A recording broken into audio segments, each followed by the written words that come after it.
ایڑیاں خراب ہوں تو میتھی کے پتوں کے پیسٹ کو ایڑیوں پر لیپ کر دیں، ایڑیاں ٹھیک ہو جائیں گی۔ دانت کا درد ہو تو کوشش کرو کہ نیم گرم پانی سے کولی کیا کریں، درد ختم ہو جائے گا۔ سونے سے پہلے کوشش کرو کہ دودھ میں عرق سونف ملا کر پی لیا کریں، جسم میں موجود درد وغیرہ ختم ہو جائے گا۔ بینگن کے پتوں کا ابلا ہوا پانی پینے سے جسم پر خشکی ختم ہو جایا کرتی ہے۔ اگر بدہضمی کی وجہ سے کھٹے ڈگار آتے ہیں تو سونف چباتے رہا کریں، بدہضمی بھی نہیں ہوگی اور نہ ہی کھٹے ڈگار آئیں گے۔ ناشتہ میں زیتون کا تیل استعمال کرنے سے نظر کمزور ہونے سے بچ جاتی ہے۔ انار کے جوس میں کوشش کرو کہ لیموں نچوڑ کر پی لیا کریں، پیٹ میں گیس نہیں ہوگی۔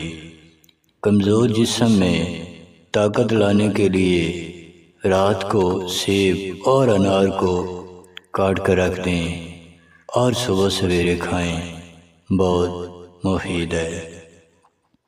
گڑ والی چائے پینے سے معدہ صاف ہو جایا کرتا ہے۔ شہتوت کا رس پینے سے جسم سماٹ ہو جایا کرتا ہے۔